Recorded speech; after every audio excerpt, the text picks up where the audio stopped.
Ada melodi yang kau dengar, ada suara yang kau ucap. Perkenalkan, kami dari podcast Suara Stimik Radio akan menemani kamu dengan segudang cerita yang akan mengantarkan kamu ke dalam mimpi.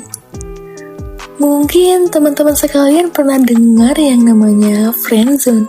Yes, friendzone. Saya yakin mungkin dari teman-teman sekalian pernah dengar kan yang namanya friendzone.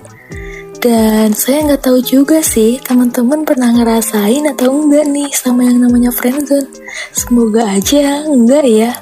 Karena mungkin kalau ngerasain di fase ini tuh bener-bener kayak yang ya udah deh, kayak yang pasrah aja gitu.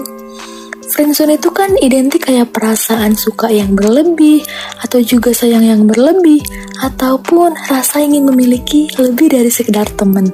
Bener gak sih? Namun naasnya, rasa itu tuh muncul di antara pertemanan. Kan jadi kayak gimana gitu, kenapa harus sama teman sendiri? Padahal kan udah nyaman aja gitu jadi teman. Kenapa harus ada rasa suka? Kalau boleh memilih sih, saya lebih suka atau sayang ataupun juga tertarik sama yang random aja lah. Random di sini dalam artian ya bukan dari golongan teman-teman saya sendiri gitu. Karena posisinya gini nih. Kalau misalkan kita suka dan berharap sama teman sendiri, itu tuh kita kayak bingung aja. Kayak misalkan nih, kita deketin dia enggak ya? Kita bikin komitmen sama dia apa enggak ya? Tapi kalau misalkan kita tetap mau sama teman sendiri, tentu bakalan ada beberapa konsekuensi yang harus diambil. Itu aja sih. Ya, kayak kalau misalkan nih, kamu mau tetap beraniin tembak dia, ya kemungkinan terbesar cuma ada dua. Diterima dan ditolak. Atau mungkin juga ada yang ketiga, dipikir-pikir dulu. Itu kelas banget gak sih? Dipikir-pikir dulu.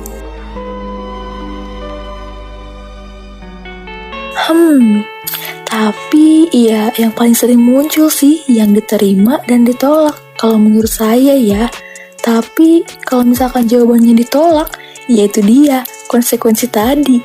Kamu harus menanggung rasa malu, jadi harus siap-siap aja gitu kalau nanti nih kamu udah mengutarakan isi hati kamu sama teman kamu sendiri, tapi tiba-tiba keadaannya berubah, situasinya jadi berubah. Temen kamu jadi gak enakan mungkin karena kamunya suka dia. Lalu dia berpikir kayak yang, saya harus kasih jarak nih sama dia. Nah, itu tuh fase yang menurut saya pribadi gak enak banget gitu. Kalau menurut saya ya, tapi saya kan gak tahu kamu pernah ngerasain atau enggak di fase kayak gitu.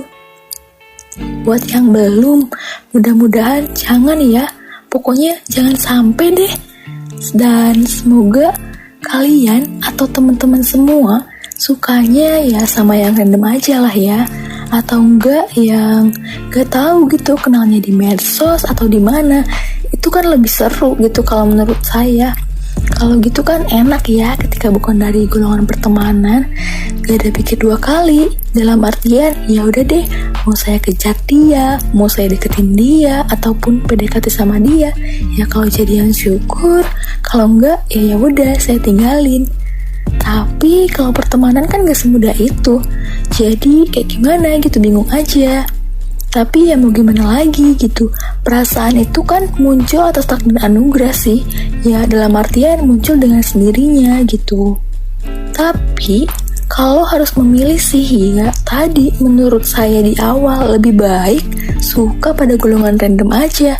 Tapi mungkin sayangnya ada fase dimana kamu harus suka sama temen kamu sendiri. Tapi itu balik lagi ke kamunya. Kalau misalkan kamunya nyaman dan dianya juga suka, ya fine-fine aja sih, gak ada masalah.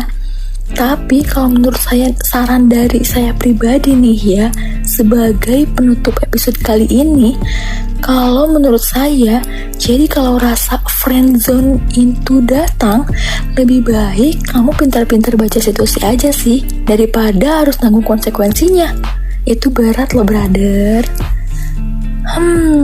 Lumayan juga ya pembahasan podcast kita hari ini. Buat podcast hari ini cukup sampai di sini aja kali ya. Thank you banget nih buat kalian yang udah dengerin aku di podcast kali ini. And then, see you in the next podcast. Bye!